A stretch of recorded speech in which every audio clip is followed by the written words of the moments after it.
우리나라 말 속담에 말 한마디로 천냥빚을 갚는다는 말이 있습니다. 말 한마디 잘해서 천냥빚이 되고 말 한마디 잘못해서 평생 원수가 되는 경우가 있다는 것이죠. 말은 그만큼 중요한 힘이 있고 또 역할을 한다는 것입니다. 우리 잠언 18장 21절 말씀 보게 되면 같이 읽겠습니다.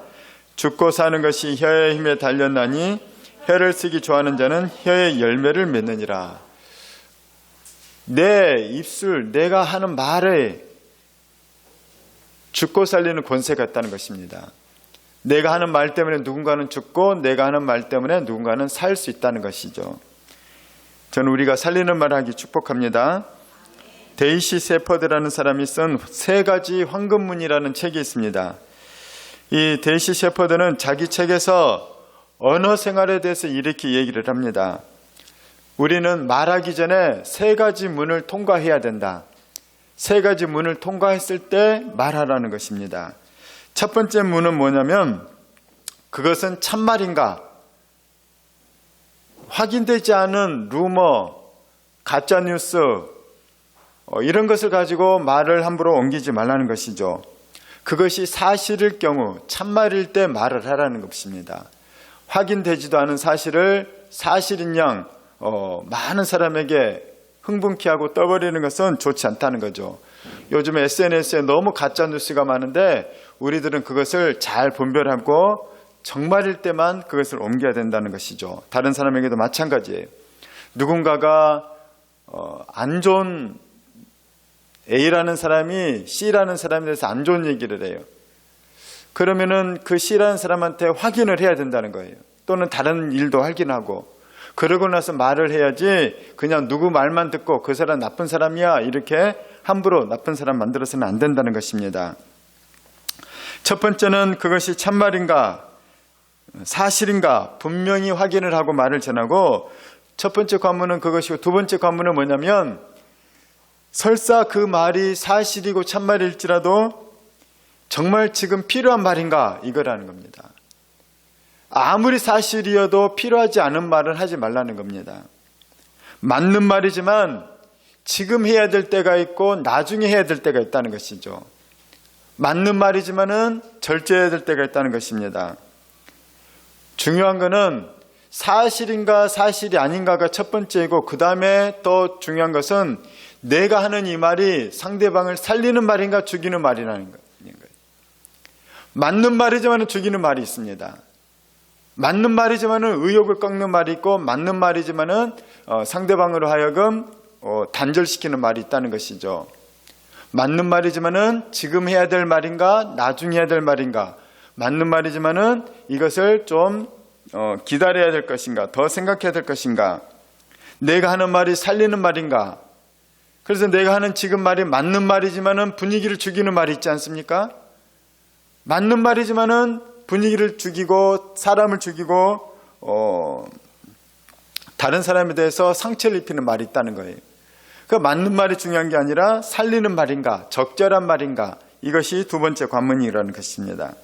세 번째 말은 뭐냐면 그것은 친절한 말인가 좋은 말도 불쾌하게 하는 사람이 있다는 거죠. 좋은 말을 하면서 짜증내고 화내면서 하는 말이 있다는 거예요.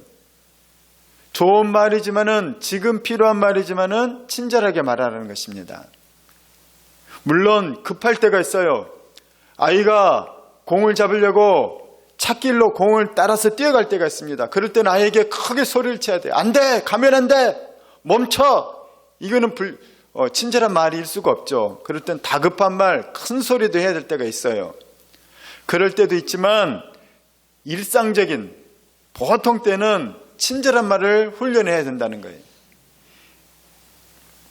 그래서 기본적으로 우리에게는 친절한 말을 할 수 있길 바라요. 프랑스의 천재적인 수학자이자 물리학자 그리고 철학자인 파스칼은 이렇게 얘기를 했습니다.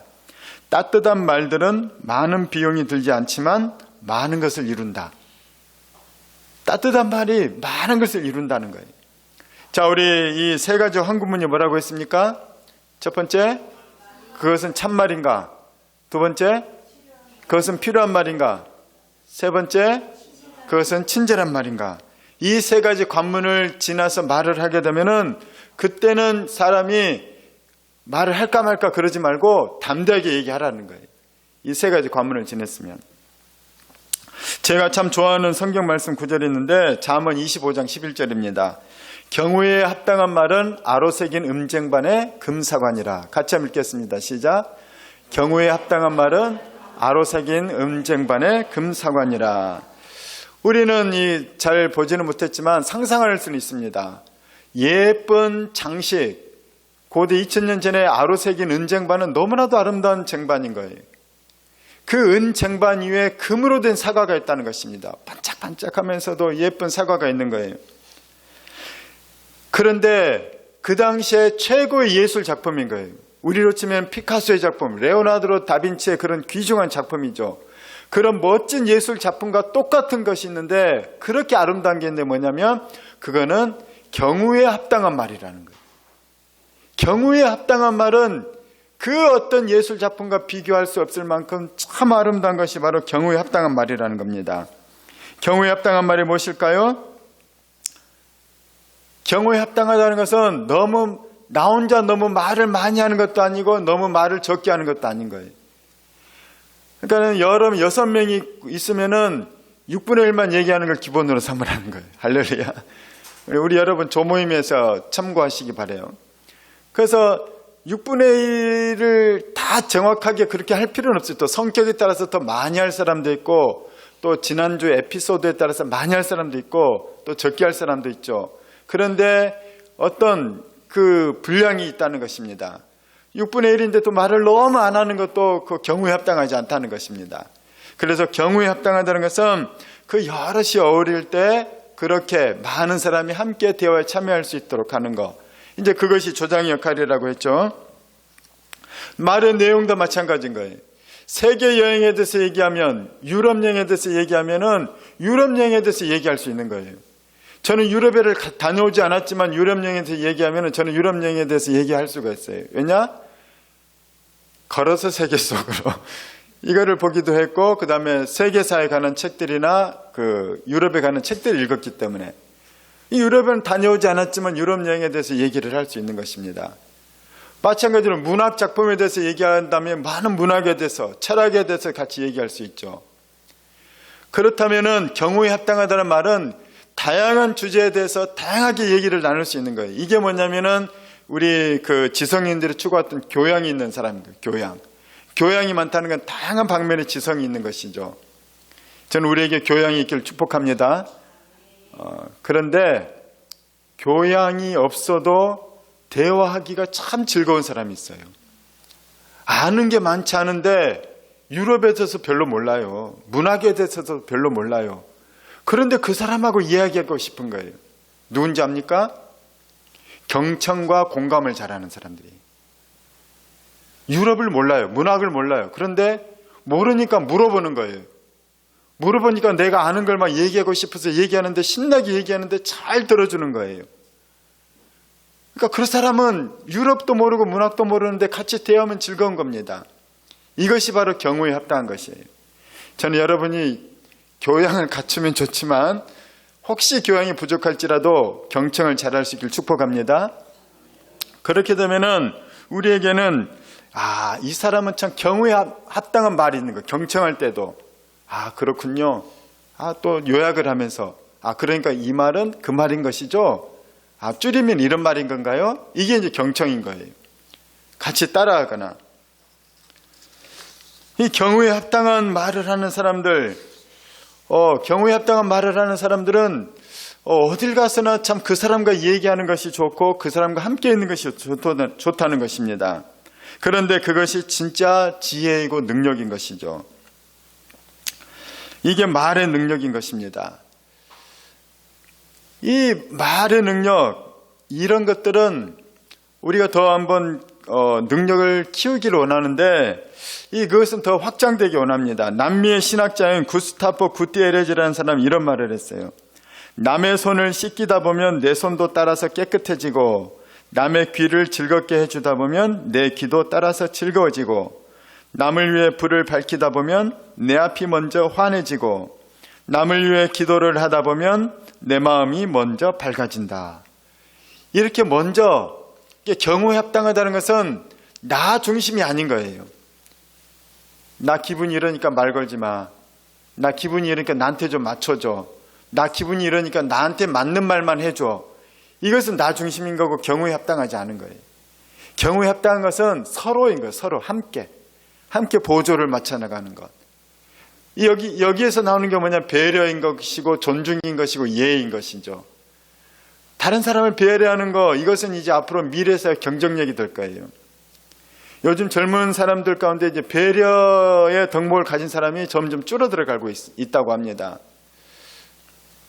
배려를 잘하는 사람들은 앞으로 귀하게 대접을 받을 거라는 것입니다.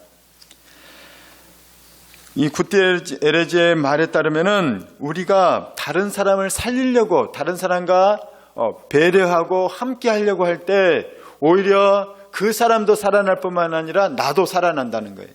그래서 그런 사람들이 가는 곳마다 모임이 살아나고 가정이 살아나고 하는 일들이 잘 되게 됐다는 것이죠. 저는 우리가 그런 사람들이 되기를 축원합니다. 그래서 남을 위해서 기도하는데 내가 살아나는 거고, 다른 사람을 살리는 말을 했더니 나도 살고 그 사람도 살고, 다른 사람의 앞길에 길을 열어줬더니 내 앞길도 열린다는 것입니다. 거기에 중요한 것이 뭐냐면 말인 거예요. 말. 살리는 말, 긍정의 말, 행복의 말, 축복의 말, 감사의 말들. 우리의 말에는 굉장히 강력한 힘이 있어요. 그리스도인의 말에만 힘이 있는 게 아니라 세상 사람들도 말에 굉장히 힘이 있는 것입니다. 말에는 권세가 있죠. 여러분, 유럽에 제2차 대전이 일어난 가장 근원적인 원인을 일으킨 단 한 사람이 있습니다. 그가 누구냐면 독일의 히틀러예요. 히틀러는 어떤 사람이냐면은, 히틀러는 어릴 때부터 뭔가 결함이 많은 사람이었는데 그가 잘하는 것이 있었어요. 진짜인지 가짜인지는 모르는데 히틀러가 연설을 하면은 사람들의 가슴에 불을 붙이는 거예요. 히틀러가 말을 하면 막 우리 이대로 있으면 안 돼. 뭔가 해야 돼. 그런 불을 붙이는 능력이 있었다는 거예요. 히틀러에게는 뭐가 있냐면 말의 권세가 있었다는 거예요. 말의 권능. 아마 악한 영이 준 것 같아요. 그 수많은 사람을 죽이는 거 보니까. 이 히틀러의 말에 독일 국민들이 다 속아 넘어갔습니다. 이게 말의 능력인 것이에요. 요즘에 유행보다 요즘에 대한민국을 시끌벅적하게 한 사람 있죠? 전청조. 그 사람의 직업이 뭡니까? 다양한 직업이 있다고 얘기하는데 알고 봤더니 사기꾼인 거예요. 말을 얼마나 잘했으면 전현희 같은 사람한테, 맞나요? 남현희. 전현희 씨는 국회의원이죠. 남현희 같은 사람, 또 강남의 그 상위 0.01%를 노린다고 하죠. 그런 사람들이 투자해서 사기를 당하는 거예요. 이 말의 능력이 있다는 것입니다. 왜냐? 그 말의 능력은 처음에 아담과 하와를 선악과 따먹게 한 사탄에게 그 말의 능력이 있는 거예요. 사탄은 강력한 말의 능력이 있습니다. 그래서 요한복음 8장에 보면은 마귀는 처음부터 거짓말한 자라는 거예요. 거짓의 아비, 거짓의 원조. 마귀가 거짓말을 했는데 진짜처럼 느껴지는 거예요. 사기꾼들이 말을 할 때 그 사람들이 제대로 된 인간성이 아니죠. 근데 그것을 진짜처럼 믿는다는 것입니다. 왜냐? 사람의 말, 우리의 말에는 능력이 있기 때문인 것이에요. 말은 생명의 말씀이 있고 죽이는 말씀이 있어요. 진리의 말씀이 있고 거짓의 말씀이 있습니다. 말은 우리에게 그렇게 강력한 능력이 있는데, 우리 요한복음 6장 63절 같이 한번 읽겠습니다. 시작.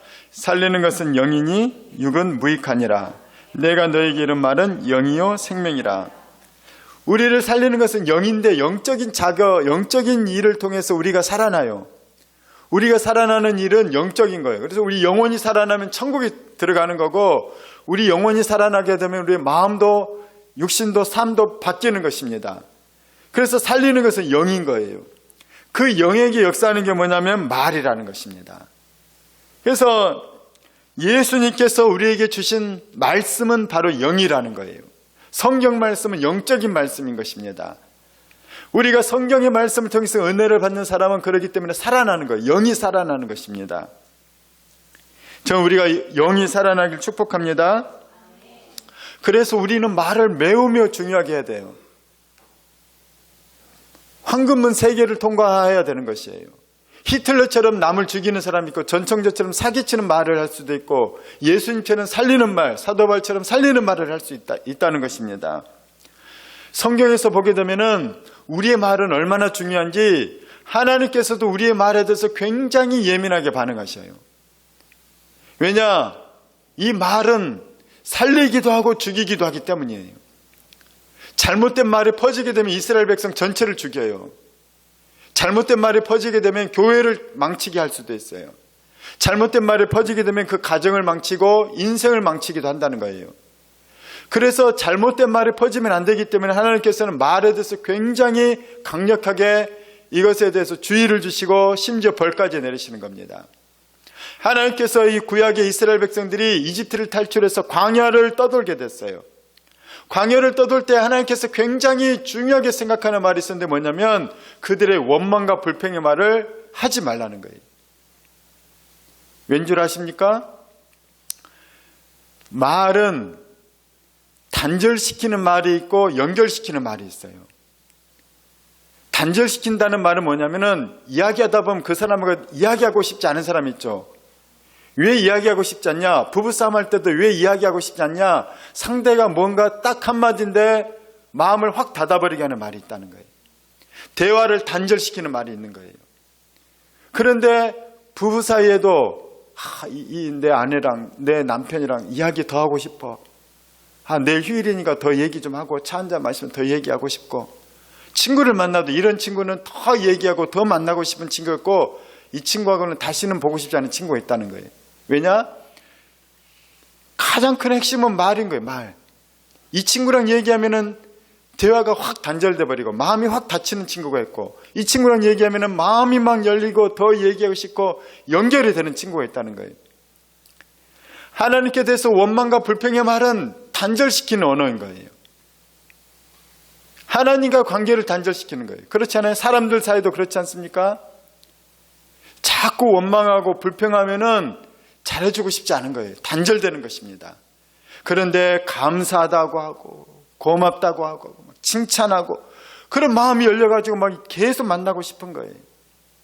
이 단절시키는 언어가 있고 연결시키는 언어가 있다는 것입니다. 우리는 연결시키는 언어를 쓰길 바랍니다. 그래서 우리에게는 좋은 말, 희망의 말, 소망의 말, 감사의 말, 은혜로운 말, 축복의 말, 친절한 말, 경우에 합당한 말, 이런 것들은 연결시키는 언어인 거예요. 그러나 욕하는 거, 저주하는 거, 비난하는 거, 이런 것들은 단절시키는 언어라는 것이죠. 또 경우에 합당하지 못한, 분위기 파악하지 못하는 말도 있죠. 그냥 나 하고 싶은 말만 하고 쓸데없는 말하고. 그래서 연결시키는 말을 잘 하게 될 때 이것은 내가 살고 상대방도 산다는 것이에요. 하나님께서도 그래서 우리와 언어가 매우 중요한 거예요. 예수님도 이 땅에 오셔서 계속 말씀을 전하신 겁니다. 그 말씀을 통해서 영이 되고 그 말씀은 결국 뭐가 되냐? 연결시키는 언어인 거예요. 누구와 연결시키냐면 하나님과 연결시키는 것입니다. 믿음은 들음에서 나며, 이 믿음은 들음에서 나서 이 들음에서 나는 이 우리가 하나님 말씀을 들을 때 하나님과 관계의 회복이 일어나는 거예요. 그 전에는 하나님과 상관없이 살고 하나님이 싫고 하나님 멀리하고 싶고 하나님에 대해서 관심이 없고, 그런데 예수님께서 이 땅에 내려오셔서 말씀을 전하셨을 때 많은 사람들이 기이하도다, 내가 이런 말을 들어본 적이 없도다, 놀랍도다 하면서 야, 저분이 누구인가? 하나님이 어떤 분이신가? 사람들은 하나님에 대해서 관심 갖고 하나님의 아들 예수님에 대해서 관심을 가지게 됐다는 거예요. 그래서 살아나게 되는 것이죠. 예수님은 화목해 하는 직분을 가졌습니다. 하나님과 우리를 연결시켜 줬다는 거예요. 저는 우리가 연결시키는 사람이 되길 축원합니다. 가장 중요한 게 뭐냐면 언어라는 거예요. 언어. 이스라엘 백성들이 그렇게 원망과 불평을 많이 했는데 객관적으로 보면은 그들이 원망과 불평을 할 수밖에 없는 상황입니다. 어떤 때 그들이 원망과 불평을 했죠? 광야의 그 메마른 길을 걸어가는데 물이 없는 거예요. 목마르니까 목마르다고 원망하고 불평했습니다. 모세에게 목마르다. 하나님 왜 우리를 여기까지 인도했냐? 아, 목말라 죽겠다. 또 언제 원망했냐면은 그들이 40년 동안 만나를 먹었어요. 하늘에서 하나님께서 내려주신 만나. 만나도 하루 이틀이지. 어제도 만나, 오늘도 만나, 내일도 만나. 어제는 과자를 굽고 오늘은 스프를 끓이고 오늘은 내일은 뭐 떡을 만들고 여러 가지 요리를 했지만 이걸 40년 동안 계속 매일매일 먹는다 생각해 보세요. 그들이 너무 지겨워가지고 우리도 고기 좀 먹게 해달라 막 원망하고 불평한 거예요. 이 사람들이 심지어 이해가 안 가는데 울었대요. 울어. 성경에 보면은 고기 먹고 싶어서 울었대요. 할렐루야. 고기 좋아하는 사람은 그럴 수 있을 것 같아요. 근데 이스라엘 백성이 고기를 먹고 싶어서 울었다는 얘기 있고, 이럴 수도 있나? 그럴 수도 있을 것 같아요. 그런데 이들이 또 원망한 것은 뭐냐면은 광야길이 힘들어서 원망했다는 거예요. 우리 등산할 때 길이 거칠면은 참 힘들지 않습니까? 그러면 원망할 수가 있어요. 우리 어르신들은 야, 힘들수록 내가 건강해질까 하면서 막 건강, 운동 막 그러면서 중간에 막 나무에 배치기도 하고 그러면서 막 야, 건강 그러면서 즐겁게 갈 수가 있어요. 그런데 별 의미 없이 빨리 길을 가야 돼. 빨리 가서 산장에 가서 먹을 거 먹어야 돼. 그런 사람들은 길이 험하면 너무 힘든 거예요. 그런데 이스라엘 백성은 그 광야길, 신발도 좋지 못하고 거칠고 메마르고 자갈도 많고 막 거친 그런 길을 걸으면서 길이 너무 힘들다고 막 원망을 했던 것이죠. 원망할 만합니다. 그런데 우리가 여기에서 알아야 될 영적인 진리가 있습니다. 이스라엘 백성은 지금 어디에 있냐면 광야에 있다는 사실을 그들은 알아야 되는 거예요. 그들은 젖과 꿀이 흐르는 가나안에 들어가지 않았어요. 젖과 꿀이 흐르는 가나안에 들어가지 않고 거친 광야를 가고 있다는 거예요. 거친 광야는 메마르고 목마르고 배고프고 춥고 낮에는 덥고 밤에는 춥고 길이 험한 곳이 바로 광야인 거예요. 그런 광야에 하나님이 함께 해주셨더니 아무런 먹을 것도 없는 그들에게, 농사도 짓지 않았던 그들에게 하나님 만나를 내려주셨어요. 광야에서 배고파 죽을 뻔했는데 하나님이 만나를 주신 것에 있어서 그들은 감사해야 되는데 감사한 게 아니라 지겹다는 거예요. 광야에 물이 없는 것이 정상이에요. 물이 없는데 그들이 굶어 죽지 않을 만큼 하나님은 계속 물을 만나게 해주셨고 물을 내주셨어요. 그런데 그들은 물이 충분하지 않다고 원망했다는 거예요. 광야는 길이 거친 게 당연해요. 그런데 그들이 나중에 신발이 해지 않았다고 하거든요. 그들이 감사해야 될 것을 보지 못하고 감사하지 불평불만만 바라봤기 때문에 그들은 원망과 불평이 나온 거예요. 여기에서 우리 그리스도인의 신앙의 진리가 나옵니다. 그리스도인들은 이 땅의 삶을 사는 것은 광야길을 걷는 거예요. 아직 천국에 들어가지 않았어요. 천국에 들어가는 것은 가나안 땅에 들어가는 것은 천국에 상징하고 광야 시절은 이 세상을 상징합니다. 그리스도인들이 이 세상 살아갈 때 목마르고 힘들고 문제 생기고 인생길 걸어가는 게 고달프고 이것이 다 정상인 거예요. 세상이 왜 이래? 그것이 맞는 거라는 거예요. 이거 광야이기 때문이죠. 이 힘겨운 세상을 하나님이 그래도 나를 입히시고 먹이시고 여기까지 인도해 주셨구나. 세상 살다 보니까 우리도 아플 수 있어요. 우리도 사고 당할 수 있어요. 우리도 사기 당할 수까지도 있어요. 온갖 어려움 다 당해요. 이게 광야 같은 세상인 거예요. 광야 같은 세상이 힘든 것은 당연한 것입니다. 우리는 천국에 사는 것이 아니에요. 광야에 살 때 어떤 사람은 원망스럽고 너무 힘들고 이것도 안 돼 있고 저것도 안 돼 있고 불평불만 할 거는 너무나 많고 그것만 바라보는 사람이 있고, 이런 험악한 광야 같은 세상에서 그래도 하나님께서 내가 아플 때 병원 가 계시고 내가 또 아플 때 기도했더니 낫게 해주시고 내가 물질 어려움에 겪었지만 그 물질 어려움 가운데도 그렇게 배고파 밥을 굶게 하지 않으시고 내가 많은 사람과 인간관계 때문에 어려웠지만 그 어려운 관계 가운데도 하나님 또 좋은 사람들도 만나게 해주시고 감사한 것이 너무나도 많은데 사람들은 안 감사한 것들, 불평스러운 것들만 바라보면서 하나님을 원망한다는 거예요. 저 우리가 감사의 말이 회복되길 축원합니다. 이 세상이 어떤 곳인지를 알라는 거예요. 이 세상 살 때는 우리 몸도 약하고 마음도 약해요. 세상도 우리를 괴롭혀요. 그래서 광야 같은 세상이라는 겁니다. 이 광야 같은 세상에 하나님이 함께 하시고 하나님이 때를 따라 우리를 도와주시니 그것이 감사한 것입니다. 할렐루야. 세상이 광야이기 때문에 광야 이어만 하는 것이에요.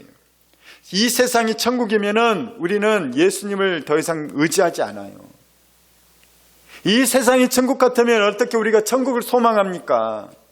세상이 고달프고 힘들기 때문에 그래도 우리가 예수님 잘 믿으면은 이 사망과 눈물과 고통과 어려움이 없는 천국에 우리는 들어가게 될 거야. 천국에 들어가면은 다시는 이 세상과 같은 괴로움과 고통이 없지. 그래서 이 세상에서는 천국을 바라보면서 하는 것이고, 천국 가기 위해서는 반드시 예수님 날마다 붙잡아야 되는 거예요. 예수님의 십자가가 얼마나 감사한 것인지 우리는 절절히 깨닫게 되는 거예요. 세상이 고달파야 십자가가 깨달아지는 것입니다. 할렐루야. 그렇기 때문에 그리스도인들은 관점이 바뀌는 사람들인 거예요. 관점이 바뀌기 때문에 말이 바뀌는 것입니다. 똑같은 어려움이 있지만은 하나님께서 내가 이 모진 풍파 겪고 나면 나를 더 강한 사람으로 키워주실 거야. 내가 이 모진 풍파 가운데 있지만은 전에는 내가 몸이 아픈 사람 이해를 못했는데 내가 아프다 보니까 아픈 사람의 심정을 내가 이해하는 거예요. 아픈 사람 심정 이해하다 보니까 이게 하나님 마음이지, 이게 예수님 마음이지, 이렇게 내가 마음이 성장한다는 것입니다. 할렐루야. 그래서 이 세상에서 우리가 감사하지 않을 것이 없어요. 일이 잘 풀려도 감사, 일이 안 풀려도 감사, 몸이 건강해도 감사, 건강하지 않아도 감사한 거예요. 그 감사하는 사람에게는 그런데 하나님께서는 축복을 주시는 겁니다. 신명기 29장 30장에 보게 되면 하나님께 대해서 믿음으로 감사하는 자들은 하나님이 형통케 하는 복을 오히려 주신다는 거예요. 감사의 문을 통과한 사람에게는 축복의 길이 열리는 것입니다. 저는 여러분이 그 축복의 길이 열리길 축원합니다. 광야 같은 이 세상을 살아갈 때 때문에 우리 옆에는 불평, 불만, 원망만 하는 사람이 옆에 있으면은 그 사람도 힘들고 나도 힘들고 서로 불행해요. 그런데 광야 같은 거친 세상을 살아가는데도 불구하고 우리 힘내자, 할 수 있어. 야, 너 너무 잘하는구나. 쓰러질 것 같은데 안 쓰러지네. 너 너무 아름다워, 사랑스러워, 너를 축복해, 옆에서 함께 걸어가줘서 고마워. 이렇게 좋은 말을 해주는 사람이 내 옆에 있으면 광야길이지만 거기서 천국을 경험하는 것입니다. 그런 현장이 어디냐? 교회인 거예요. 저는 여러분이 교회를 통해서 그런 말을 하고 듣기를 축원합니다. 그래서 교회에서는 축복의 언어, 긍정의 언어, 감사의 말을 많이 하는 것입니다. 말은 우리의 영원한 운명을 결정지어요. 우리의 말은 우리의 영원한 운명을 판가름합니다. 우리 로마서 10장 10절입니다. 시작. 사람이 마음으로 믿어 의에 이르고 입으로 시인하여 구원에 이르느니라. 우리가 말로 예수님을 시인하고 예수님 나의 구원자, 나의 하나님입니다. 예수님은 나의 죄 때문에 십자가에 못 박혀 죽으셨고 사흘 만에 살아나셨습니다. 이걸 입술로 고백하면 그 사람 구원을 받는다는 거예요. 하나님 우리의 말을 그렇게 중요하게 여긴다는 거예요. 너가 어떤 말을 했는가에 따라서 하나님 그 말에 대해서 하나님은 그대로 해주신다는 거예요. 입으로 시인하길 축원합니다. 그래서 그리스도인은 생명의 말을 하는 사람들이라는 거예요. 우리의 말은 나의 인생을 살리고 나의 영혼을 살릴 뿐만 아니라 내 말은 우리의 가정을 살리고 내 일터를 살리는 것이에요. 어떤 사람이 딱 오면 함께 모였을 때 어떤 사람 딱 들어오면 그 분위기가 확 사는 사람이 있고, 분위기 좋았는데 어떤 사람이 와서 딱 한마디 하면 분위기 죽이는 사람이 있잖아요. 뭐냐? 말인 거예요. 말 때문에 우리를 보면은 누구나 말에 실수를 한다는 거예요. 우리 2절 같이 다시 한번 읽겠습니다. 시작. 우리가 다 실수가 많으니 만일 말에 실수가 없는 자라면 곧 온전한 사람이라 능히 온몸도 글러시우리라. 말에 실수가 없는 사람이 없어요. 그래서 목사인 저도 말에 실수가 있고 우리들 다 말에 실수가 있는 것이에요. 그렇기 때문에 우리는 계속해서 말에 대해서 연구해야 되고, 말에 대해서 내가 성장해야 되고, 말에 대해서 주의를 해야 되고, 말에 대해서 배워야 되는 거예요. 말에 대해서 개념을 갖고 있어야 된다는 거예요. 왜냐하면 말에 실수가 많은 사람이니까.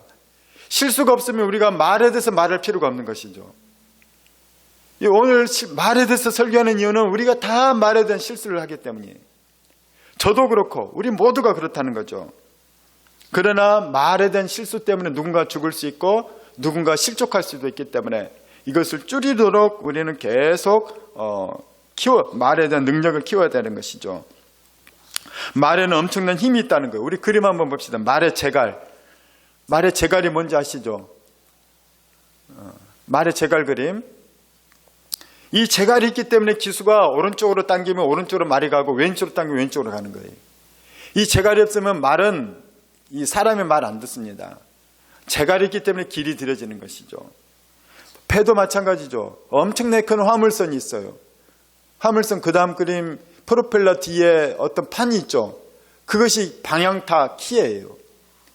엄청나게 큰 배가 이 판때기 하나 갖고 움직이는 거예요. 이 배가 일본으로 갈지 중국으로 갈지 이 키 하나 때문에 달려있는 거죠. 그 여자분이 돌리죠, 뭔가. 이거 돌리면은 일본으로 가고, 이쪽으로 돌리면 일본으로 가고, 저쪽으로 돌리면 중국으로 가는 것입니다. 우리의 말이 그렇다는 거예요.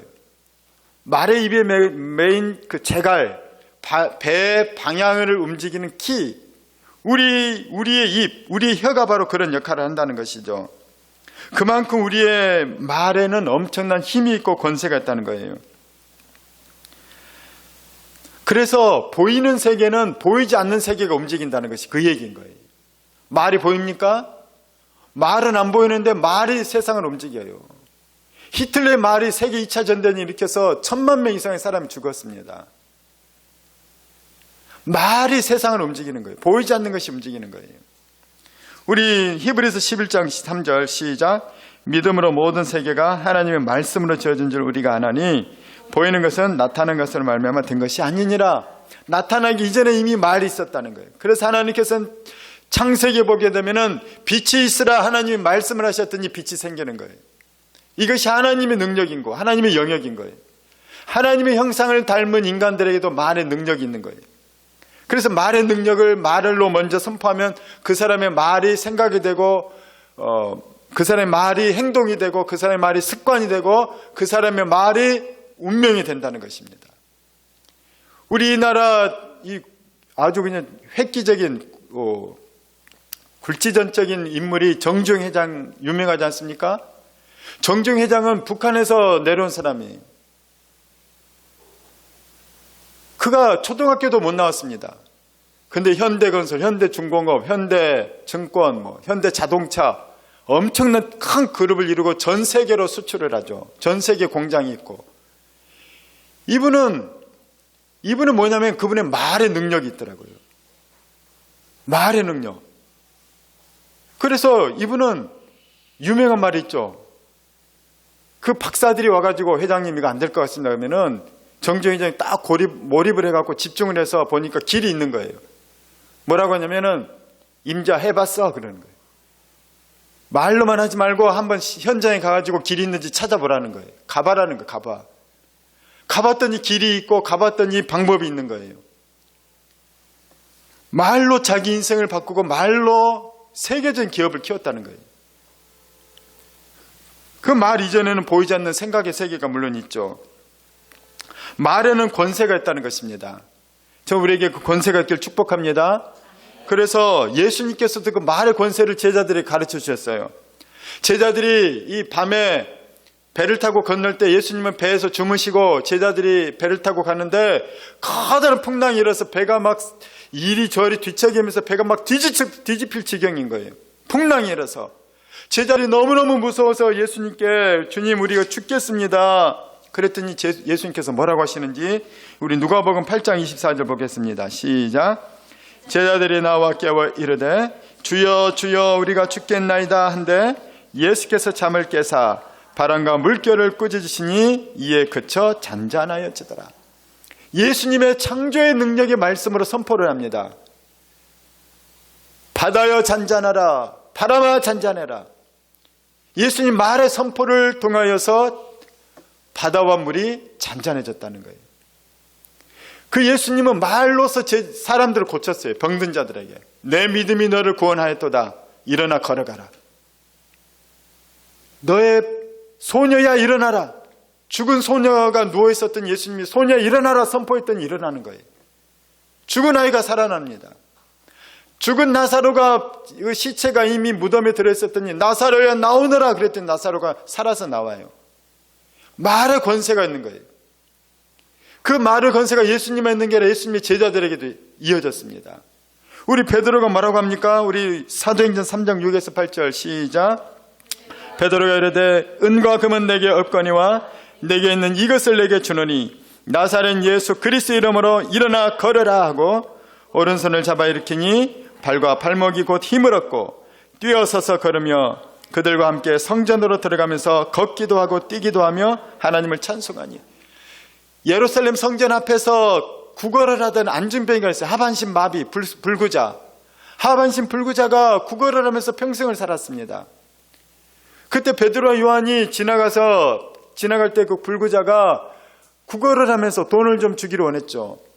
베드로가 이 얘기를 합니다. 줄 돈은 없다. 당신에게 줄 돈은 없는데 더 큰 걸 주겠다. 은과 금은 내게 없거니와 나사렛 예수 그리스도 이름으로 명하노니 일어나 걸어라 그랬더니 그 불구자가 일어나서 걸어버린 거예요. 뛴 거예요. 할렐루야. 그것을 지켜봤던 예루살렘 시민들이 그때 깜짝 놀라서 베드로와 요한을 전에는 죽이려고 했지만은 베드로 요한의 설교의 길을 듣게 되고 예수님 믿게 되고 하루에 3,000명이 회개를 했다는 거예요. 그 3,000명이 회개한 근거가 뭐냐? 이유가 뭐냐? 이 안진뱅이가 일어난 거죠. 예루살렘 성전 앞에서 구걸했기 때문에 예루살렘 사람들은 거의 다 아는 사람이었던 거예요. 할렐루야. 우리에게 이렇게 말의 능력과 권세가 있다는 것입니다. 말은 오늘 성경 히브리서 6장에 보면 6절에 보면은 3장 6절에 보면 말은 혀는 불과 같다는 거예요. 불의 세계라는 거죠. 강력한 영향력이 있어요. 작은 불꽃 하나가 강원도 산을 다 태워버리는 것이에요. 말은 그렇게 권세가 있어요. 그런데 어떤 말은 지옥불을 태우는 권세, 지옥불이 되게 하는 그 말도 있고 어떤 말은 생명의 말이 되는 말도 있다는 거예요. 어떤 말은 축복의 말도 있고 어떤 말은 저주의 말도 있고 어떤 말은 성공하게 하는 말이 있고 어떤 말은 패배하는 말이 있다는 거예요. 여러분, 우리는 살리는 말, 생명의 말, 축복의 말, 성공의 말 할 수 있기를 주의 이름으로 축원합니다. 그 우리의 조상들도 그래서 세치어라고 해요. 세치어가 나라를 움직여요. 간신들이 왕을 잘못 선택하면 이 왕이 간신들의 말을 들으면은 나라가 망하는 거예요. 왕의 자리에도 쫓겨나죠. 그 세치어는 사람들로 하여금 오해를 사기도 하고 싸움을 부추기도 합니다. 그런데 평화롭게 하기도 하고 축복하기도 하고 잘되게 하고 살리기도 한다는 것이에요. 그리스도인은 바로 그런 자들인 거예요. 그래서 조심해야 되는데 그리스도인이라고 말을 내 안에 나는 예수 믿었으니까 말을 잘할 거야 그렇지 않다는 거예요. 오늘 성경은 분명히 그리스도인들도 말을 잘못한다는 겁니다. 우리 9절과 10절 같이 읽겠습니다. 8절부터 10절까지 시작. 혀는 능히 길들일 사람이 없나니 쉬지 아니하는 악이요 죽이는 독이 가득한 것이라. 이것으로 우리가 주 아버지를 찬송하고 또 이것으로 하나님의 형상대로 지음을 받은 사람을 저주하나니 한 입으로 찬송과 저주가 나오는도다. 내 형제들아 이것이 마땅하지 아니하니라. 찬양하는 그 아름다운 우리의 혀와 입으로 죽이는 말 저주의 말도 한다는 거예요. 그리스도인들이. 그래서 우리는 그리스도인이기 때문에 말을 더 잘해야 되니 내가 예수 믿으니까 나는 그냥 무조건 좋은 말을 할 거야 그게 아니라 우리는 말에 대해서 늘 경각심을 가지고 경계하고 말에 대해서 훈련하고 말에 대해서 바른 개념을 가져서 좋은 말을 해야 된다는 겁니다. 그런데 그 말은 어디서 나오냐? 우리 속에서 나오는 거예요. 내 속에 뭐가 있냐에 따라서. 우리 마태복음 12장 35절 시작. 선한 사람은 그 쌓은 선에서 선한 것을 내고 악한 사람은 그 쌓은 악에서 악한 것을 내느냐. 내 속에 선이 쌓이면 선한 말이 나와요. 내 속에 세상 것이 쌓이면 세상 것이 나와요. 내 속에 예수님이 계시면 예수님의 말이 나와요.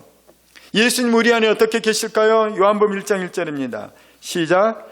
태초에 말씀이 계시니라. 이 말씀이 하나님과 함께 계셨으니 이 말씀은 곧 하나님이시니라. 예수님이 어떻게 계시냐? 내가 예수님 믿는다고 해서 예수님 말씀이 나오는 게 아니라는 거예요. 예수님의 말씀이 내 안에 있어야 예수님이 나오는데, 예수님 원래 누구냐? 말씀인 거예요. 말씀. 태초에 말씀이 있었어요. 그 말씀이 바로 예수님이라는 거예요. 그래서 예수님이 내 안에서 말하게 하려면 성경 말씀이 내 안에 있어야 된다는 것입니다. 여러분, 성경 읽기를 축복합니다.